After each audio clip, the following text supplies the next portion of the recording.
round two. Thank you all for coming, but it's a little disappointing that not everybody is here. Now the reason for these meetings, I said previously, is to make everybody aware of what's going on.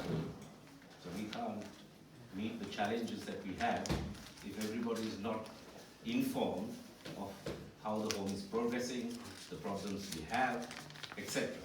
Now if you compare this team to an army, when the captain says 1600 hours, 6th of October, they'll all be present for the meeting. Yeah, so today, I think good 10-15% of here.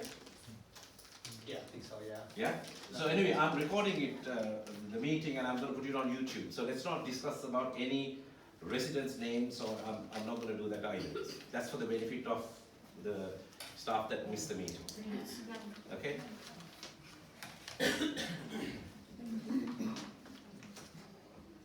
Right. For who's here for a meeting for the first time, that you haven't been here, joined the company, and you haven't been here before? Who was not here for the first meeting? Okay, so good. So at the first meeting we discussed about the company, the organizational values, mission and vision. So just to give a quick update on that, just to remind everyone and for the people who are not here, our mission is to get a CQC good rating. That's what we are working on. And those, how we achieve those is by having these values, which is privacy, dignity, independence, choice, rights and fulfillment. And ultimately what we want to do is by once you achieve the CQC good rating, to provide high quality care that meet all regulation. So that's like a long-term vision we have. So at the moment what we are working on is to get a good CQC rating. The reason for that is, that's what we had the last inspection in 2021. And now the home is in this situation, as you can see. So these three areas were inspected in the last inspection. The report came out in July, and inspection was in May. So this is where we are. You can see that when you walk into the home. So overall, when you get 2 inadequates, the overall rating becomes inadequate. So that's the lowest rating that a home can get. That's where we are. So it's a big mission to get to a good rating. Okay, so that's what we are all trying to work hard, the whole team, trying to improve the way we work, and also introducing new processes, systems, and audits, quality assurance systems. All that efforts are going to achieve this. Okay, that's to sort of summarize it. Last time I said discipline, lack of discipline, dishonesty is one of the key reasons why most organizations fail. So I also talked about love, but love is important, that the love and care that you give for the residents. Of course you need training and knowledge. Without that you can't do your job. Once we get these 4 elements together, you're going to have success. And that's what we did last time, and I'm sure we can do it this time too. And we are moving in the right direction. So that's our organizational structure. So you have Dr. Kananda, who's present here, who's the CEO. Stuart couldn't make it today because I only told him yesterday about the meeting. Stuart is the managing director, and I'm the registered manager. I don't know whether you know, I became the registered manager in September, so I'm registered with CQC as a registered manager, which has a legal obligation. Kathleen, deputy manager, and Gurley and Jad are team leaders, and all the seniors will be reporting to.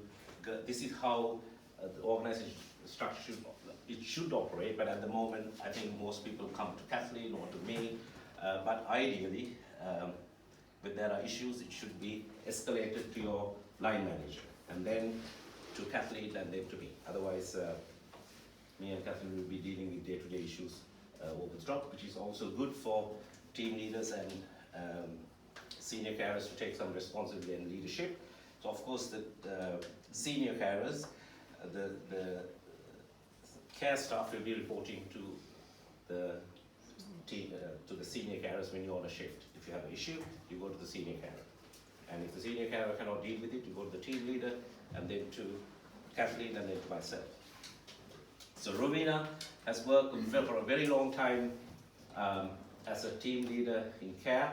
I thought it will be a good idea for Rowena to take a role as the head of environment and infection control, so that the domestic team, the kitchen and catering team, dining experience, laundry and maintenance, all that Rowena will be heading. Rowena we haven't still fully started on that role. Is that right, Rowena? Yeah. So that's the way we're going to work from now on. So Rowena will make sure the entire home is in very presentable, clean. It's already clean. I mean, last time the local authority was here, they said they were very complimentary about the home. So Rowena will be taking that initiative. I want everyone to support Rowena and to have that consistent system of laying the tables, making sure that even the detail of watering the plants, keeping the garden area, the back garden, everything in a very organized manner, so that we don't have to panic whenever somebody walks in. Always the bedrooms are made well. I'm sure the skills are there because Rowena is very passionate about making things right in an environmental perspective. So please support Rowena. So that's the structure. So I want everyone to understand how this organization structure works. So these are the bits I want to discuss very quickly, just to give a home update. Instead of going through, I'll just go to, sorry. So when we started about in June, May, we were somewhere here. Like some of you haven't seen this image before. So that's where we want to get to. We have gone up to about there. So we have made headway, okay? So there's still work to be done to get up there. Once you get there, you'll get a CQC good rating. So thank you for all your efforts. We have moved forward, and so the local authority has recognized that. I think you yourself recognize that, those who have worked here for a long time. The home has progressed. So well done. So if you look at the falls, in May we had 8, in June we had 23, but these were recorded as safeguardings. The reason why in June it went to 23, from April to May, there were some falls that were not reported as safeguards. So Kathleen and I decided to raise those safeguarding. That's why the falls figure went up to 23. So July it dropped to 4, August 7, and September 2. Well done. Last month we had only 2 falls, whereas we have about 26 residents who are at risk of fall. If my memory reflects right. So that's a good achievement. I think I had emergency meeting. I think Dr. Kananda came for the meeting as well. Do you remember the seniors? I called up a meeting on a Saturday, and I said that we have to stop these falls, because if those falls continue, it could have raised serious concerns with the local authority and CQC, because we were not doing anything actively to stop them. Everyone thought that falls happened in homes, and off we went, and month on month, falls were increasing. So now we have gone down to 2. Well done. Number of wounds, pressure areas in the home is 4, which is brilliant for a home with over 50 residents, 55 people exact. So 4 is brilliant. Number of infections, 3. So 1 chest infection and 2 leg wound infections. So these 2 number is reflected here too. So which is again good. Hospital admissions, in July we had 4, August we had 4, September 2. Again, very good. This is something that the CQC and local authority always, and the district nurses team, ECG as well. CCG, they want to know why there are so many hospital admissions from the home, which kind of reflects poor care in their eyes, but it could not always be the case. So to have a larger home and to have only 2 hospital admissions in September is good. So I like to touch on a little bit about lessons learned. This is something that cities and local authority also want to see the home sharing this with the team. So first concern is unwitnessed falls. So we had unwitnessed, most of the falls that had occurred historically were unwitnessed. You go into resident's room and you find the resident on the floor. So we made some changes. Some residents have been moved to the lounge, Bedrooms. from bedroom to lounges, and people are in bedrooms. We are kind of observing them better than before. So the lesson that we have learned is to make sure that the equipment is in place and frequent monitoring those who are at risk of fall. Secondly, unexplained injuries. So sometimes care staff report that found a bruise, a skin tear, but nobody knew how it happened. Therefore, these need to be communicated, and also the staff should ensure that you look at the resident very carefully when you're doing personal care. So nothing becomes very excessive within a day or two. So sometimes what happens is it doesn't get picked up at the first instance, but it get picked up maybe 3-4 days later. So when a pressure area was discovered as red, if it was not discovered, the next thing you discover is after 3-4 days where the wound is open. And then everybody will start to question how did the wound open? Did anybody see it prior? Yeah. Poor hygiene. Yes, sorry? Sorry. So obviously with that unexplained injury as well, yeah. During handover, people would always, seniors will report about redness or a bruise or an injury. Just please make sure that it doesn't mean that you hand it over, that's it. We always make sure that it's actually documented. Yeah, we have the body map in the system. Make sure that it's actually documented in the body map. And for the seniors, please make sure that when we're updating care plans, in the skin integrity care plan, the body map are also updated. Any injuries, any bruising that are no longer there should be removed from the body map in the system. That's it. Yep. And the poor hygiene, sorry, you haven't discussed the poor hygiene yet. The third thing. Do you want to touch upon that? One of the other theme that was picked up recently from our safeguarding is the poor hygiene. So staff would need to make sure that that you are again vigilant and that you wash the residents from head to toe. Yeah, if you are unsure, you are not confident enough, especially with the residents who are cared in bed, who can be quite stiff. Please ask assistance from staff who are more experienced or your seniors, yeah, so that at least we avoid all this redness that develops when residents are not properly clean. Anything that you see, then obviously report that, but please don't go above and beyond that. Every time there's a redness, it's being reported, even if it's just very, very superficial, very little, yeah, because that's when the doctors also picks up that every week people would report that there's always redness within the residents. And when residents declines personal care, in every instances, always document.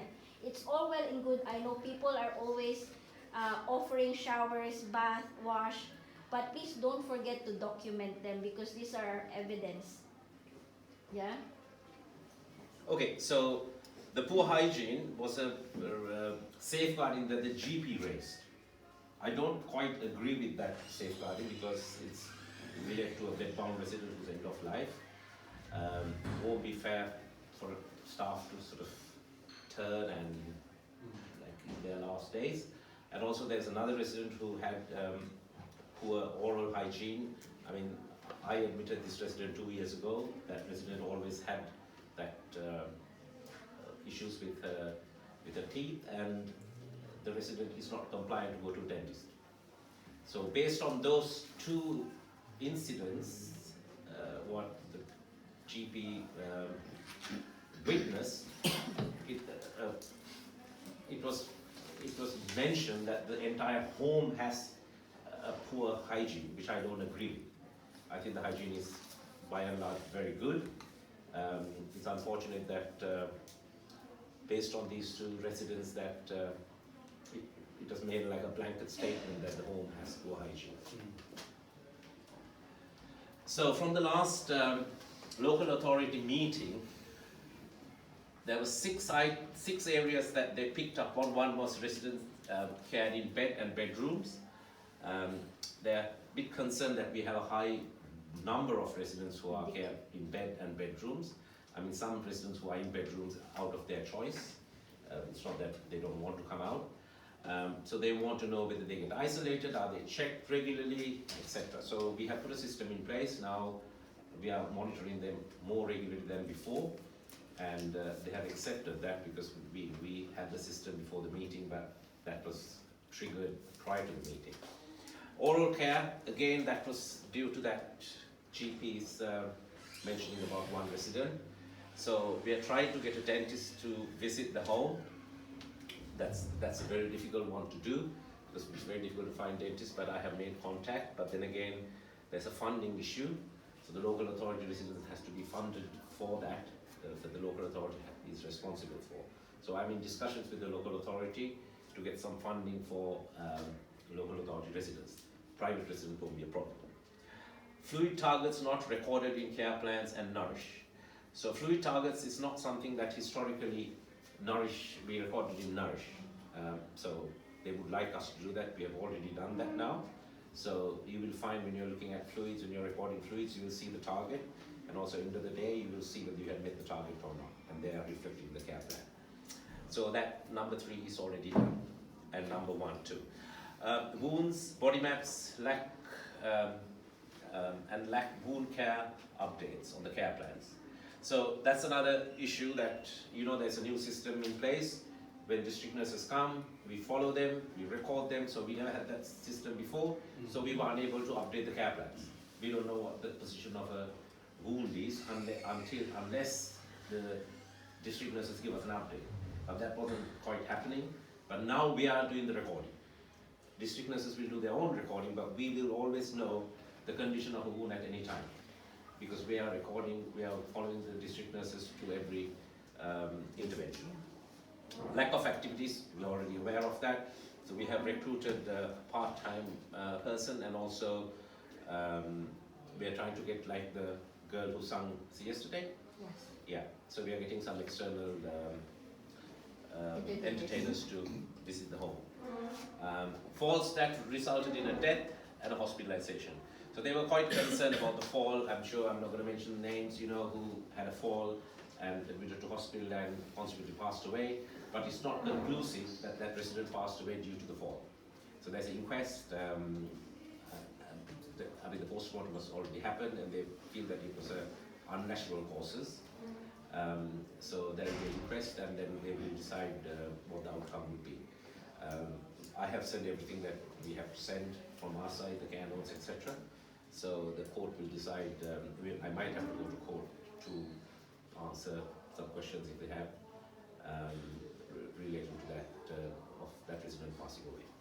So those are the only areas that they picked up on. So the positive comments that they made was they recognized that the home has improved since their last visit in August. Residents' fluid intake, they felt they are really good compared to April 2023. They found the home to be very clean and tidy overall. Mealtime experience, they recognize it has improved. Staff engaging with residents, which they didn't see in previous visits. They found the residents they spoke to were very complimentary of the home and the staff. Drinks within reach in bedrooms, food not left in the bedrooms. So these are some of the things that they recognized before. And this time when they came to see the home, they didn't see any, they saw the drinks within reach, and they didn't see any food left in residents' bedrooms and getting cold. They found a reduction in falls and safeguarding concerns month on month, and they found the residents were well groomed and presentable. I think JAG takes a lot of leadership on that area.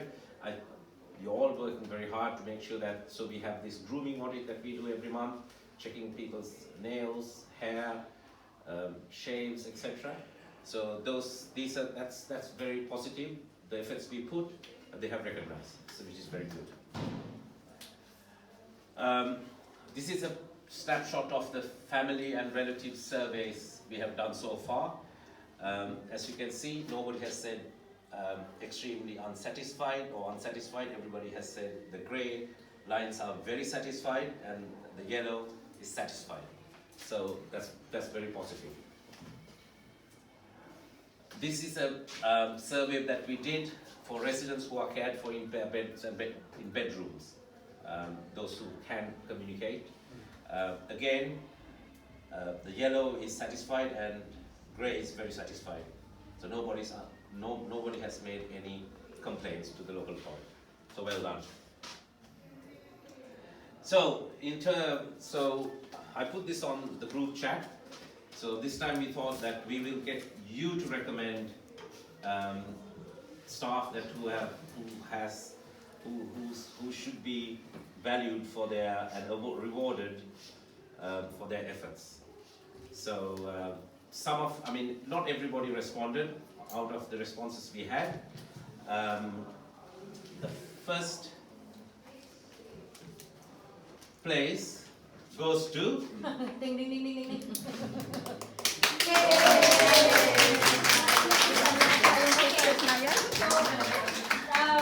People wrote that Arlene is very hardworking and ensures that she gives her all when at work. And you will never see her stop, and it is always on the go. So ensuring that baths and showers are done and does not need to be told or allocated. So thank you, Ate Arlene. Thank you.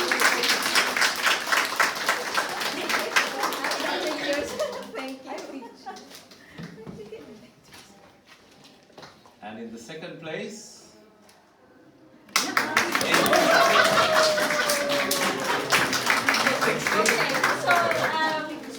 Staff has said that Amy, she helped residents at breakfast and lunchtime, and she is able to engage with residents and encourage them to eat at meal times. So she also helps in the laundry beside housekeeping and occasionally helps in the kitchen too. She never says no to helping out. So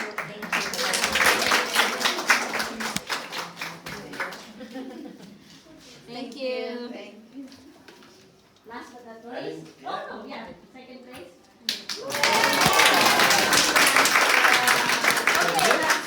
So we all know Priyanka is very much new to the team and obviously to the care industry as well. She has proven to be very efficient and willing to learn, and she takes everything positively and doesn't take seniors' input as a criticism, and she listens and never complains. She's very good.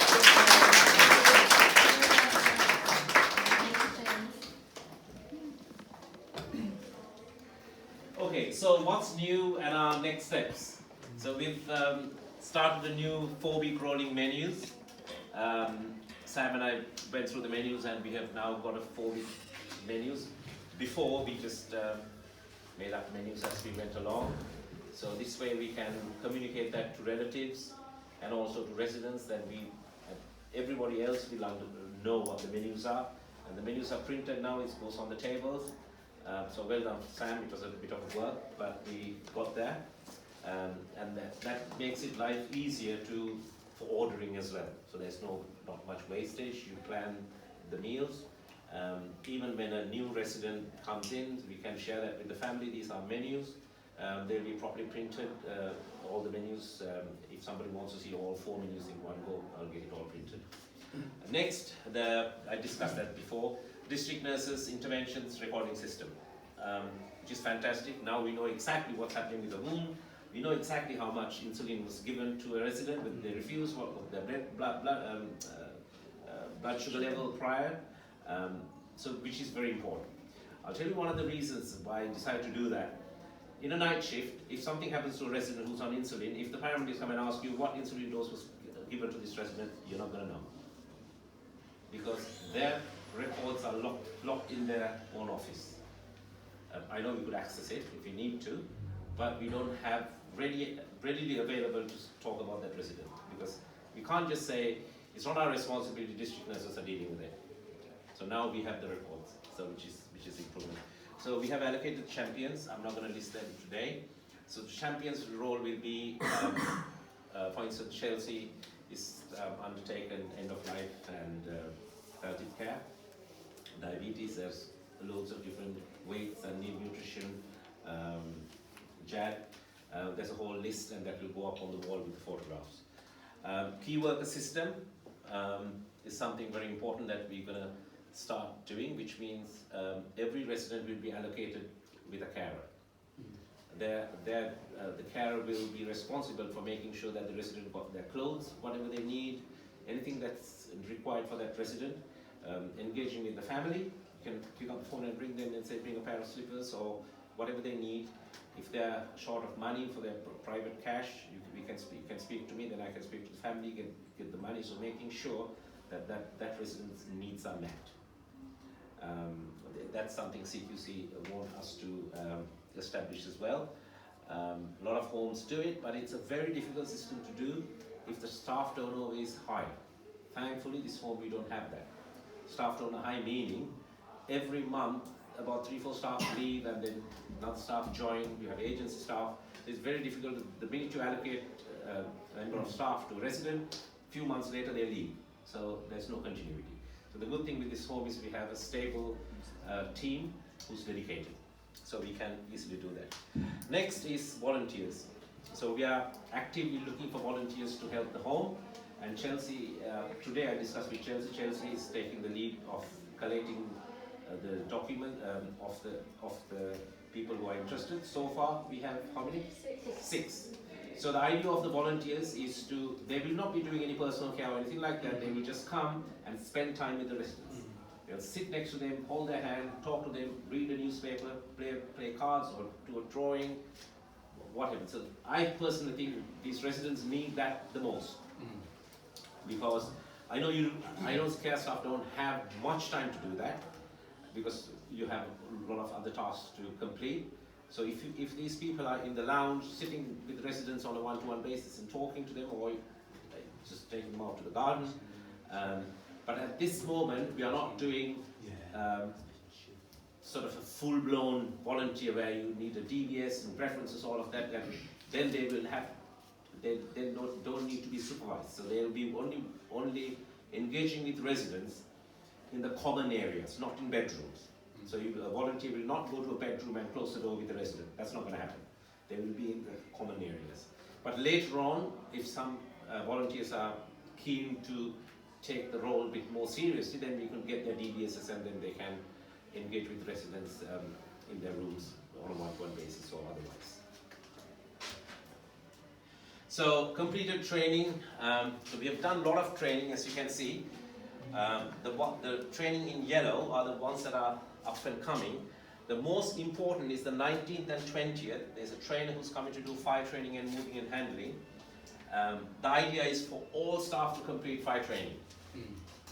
In that trainer will be staying over in a hotel and making sure that we'll do 3 sessions a day. Once that is complete, every member of staff will have completed fire training. And then we can progress into doing fire drills, etc. So fire drills at night, fire drills during the day.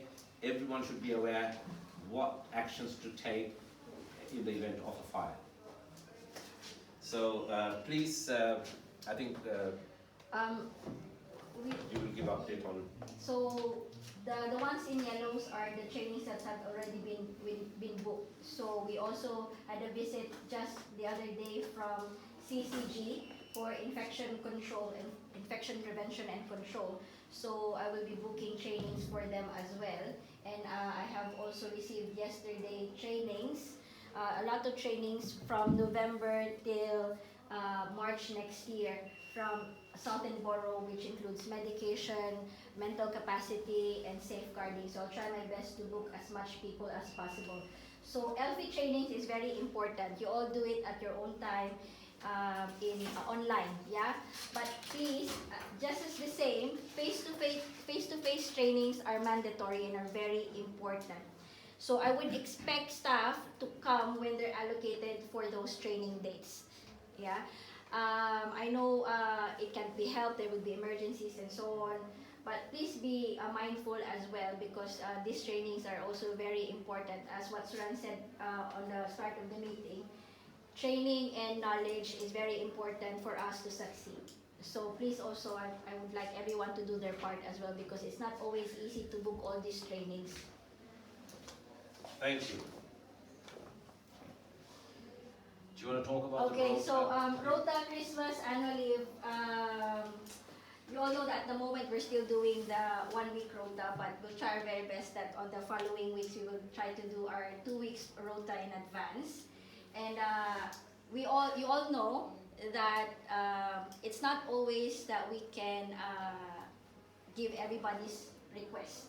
Yeah, so please, other than the Rota, I've got other things to do as well in Soran. So please, can you just make sure that if you can swap amongst yourselves if you aren't able, or there are other things that you need to do on those days and you're not able to do shifts. Christmas time, nobody would be on leave at that time. So we will try to do, Suran is asking if we can do the 4 weeks Rota for December. So just be mindful, obviously everybody has to work Christmas, Boxing Day, New Year's Eve, and New Year's Day. Annual leave, very important. So everybody is, harassing me for their annual leave and all. In December, everybody will have to book their annual leave for next year. Yeah? Please, can you make sure that you try your best to book your 5 weeks annual leave next year for the whole year? Or at least 4 weeks, because I can't have people at the end of the year asking me for their leave, for their remaining leave. So I would like everyone to just be mindful, because it's not going to be easy to slot everybody's annual leave at the same time. I understand the people who've actually just started this year or mid this year, that we have to slot them in. So just be mindful when the annual leave forms comes in by December. I'd expect people to at least book 4 weeks of their annual leave by next year, and so that at least we will be more, everything will be smooth with our annual leave for next year. So just to reiterate, in December to January, I think it's the first week of January. December. December. First week of December to first week of January, it is common in every care home in the country. Staff are not allowed to take annual leave. Okay, so like Kathleen said, not everybody will be expected to work on Christmas Day and Boxing Day and New Year's. But you have to work according to the rota. You might be working Christmas Day, but you'll be off on Boxing Day. So if you want to have Christmas Day off, put a request, and we'll consider it. Yeah. But if you do that, then you will have to work Boxing Day, or vice versa. Yeah. So not everybody is expected to work every single day in December and January, but the management need to have that flexibility to make the rota without having to worry that we don't have 10 staff there on annual leave. So it is a difficult time. We need to cover sickness, etc., and even getting agency staff is very difficult in that month, because a lot of homes have shortages, so we need to plan ourselves. Yeah. Okay? Does everybody know about anybody who joined recently, that the annual leave runs from January to December? November. Sorry. No, Until November, yeah. Until Only November. until November. So the new annual leave cycle starts from 1st of January. January.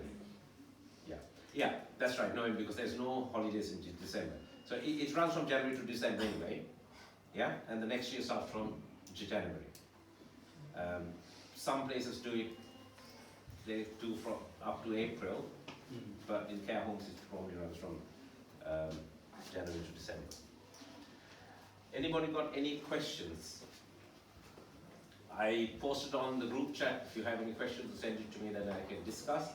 If there's anything you want to share with the rest of the team, if I can answer it, or Kathleen, we will do our best. If you have any concerns, yes.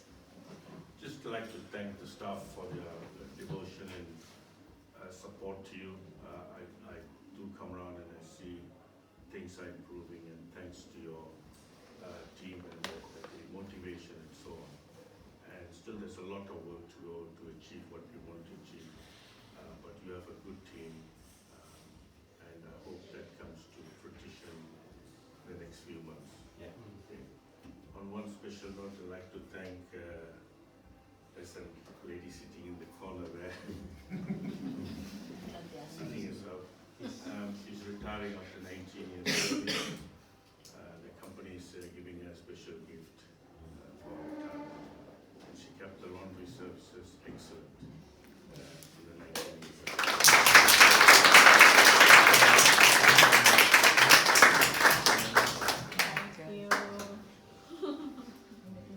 On that note, I like to say thank you to all the staff as well. I can honestly say I have worked in quite a number of nursing homes mainly.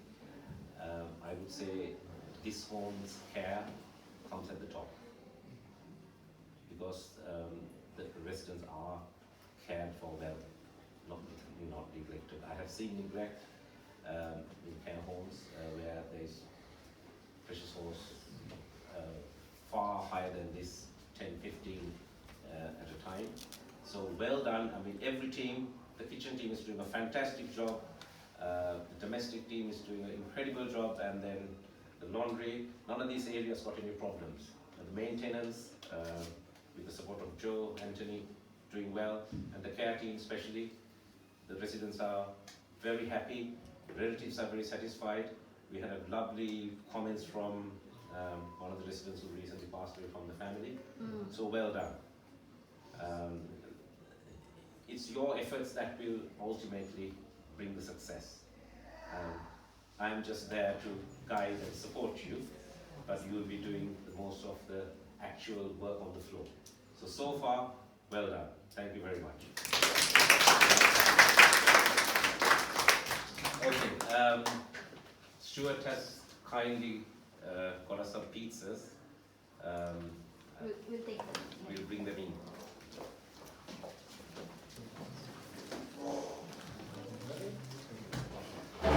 Good. Good. Us